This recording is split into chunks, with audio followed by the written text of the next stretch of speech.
My mom would not have left my sister behind at all. She would not.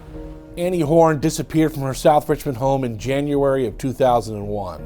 The suspect they had, the person of interest, was her husband. He was kind of like a jealous-hearted person, you know. He didn't want nobody talking to her or doing things with her. Annie's daughter and sisters obviously believe that she is no longer with us and do want to figure out exactly what happened.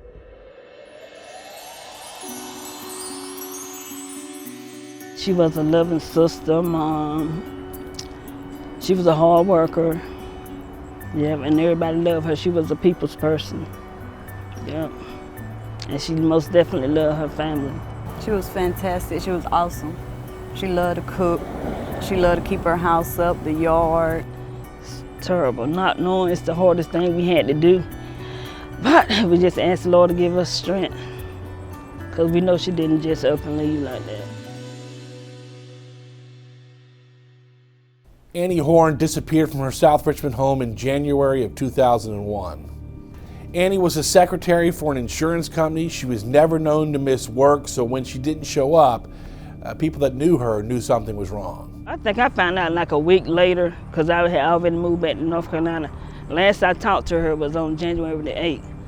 And I told her to tell her husband and my niece happy birthday, and she's like, okay, I'll tell them. And that was the last time I talked to her. We found out that her coat was definitely in the kitchen on the chair at the table. Her glasses, she wore prescription glasses, and you know, the glasses were there on the table.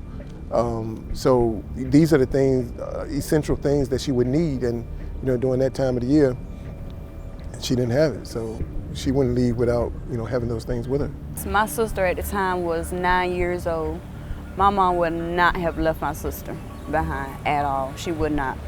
Annie was well loved in her South Richmond community. In fact, we caught up with a guy whose mom was good friends with Annie, and he reminisced about last seeing Annie.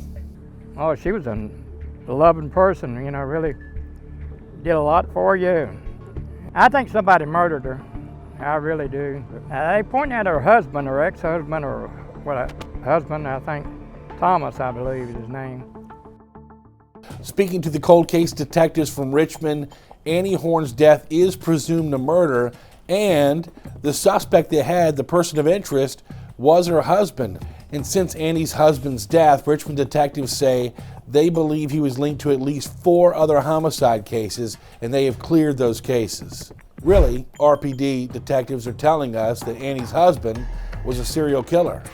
Well, Thomas just come over and we worked on cars together. I don't know, he was kind of like a jealous-hearted person, you know. He didn't want nobody talking to her or doing things with her. Every time Thomas get to drinking, his mouth get to going, you know. And he didn't like her to get to drinking. And going back to when it happened and me and my brothers had came up here or whatnot, the husband, he just wasn't acting right. It was just lies after lies after lies. He would tell the family something, then he'll tell the detectives another thing. Like, it was just constant lies. So police took us to a spot at the end of Annie's street. Well, initially, we really concentrated on this area, especially in and around the home. One in particular at the end of the street was the old Bellmead Apartments, which during that time period they were closed down. So it's a large set of apartments. So what we did with our search and rescue dogs that came in and assisted us from Northern Virginia, it took like 3 days, but we went over that whole set of apartments and all the side streets in and around and all the wooded areas. So we searched all around this area. Richmond cold case detective George Wade and Clarence Keys, a missing persons detective, have kind of been working together on this case. The family tells us they've been very involved as of late, and even going down to North Carolina to visit with the family and take some DNA swabs in case they do come across Annie's remains. By you all, with the reopening of the case, and we appreciate all the hard work you all are doing, we did get some calls that came in, and we ended up going down to Goldsboro. Along with their forensics investigator went also with us, Kendall Barlow. And we examined what they had down there, and we took dental records and everything down there, and which didn't actually match up. And we got DNA from the family, which didn't match up to the bones. But as far as the reconstruction of the skull that was found down there, the image that was actually presented to us was very, very similar to the image of Annie.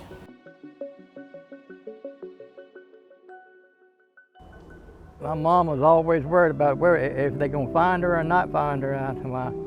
I couldn't tell you that, you know. Has your mom passed since? And she's been gone the same year Annie died in, 2001, yeah. Wow. Yeah, not far behind. Mom died with cancer, and Annie, you know, them two together like peas in a pod, you know. And you're talking 21 years ago, and we've stayed in contact with the family off and on, and just trying to follow up on any and everything that we possibly could follow up on.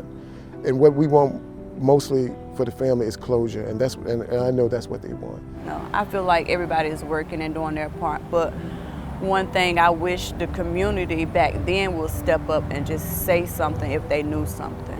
They too believe that Annie's husband was involved, but they wanted definitively on the books to say that.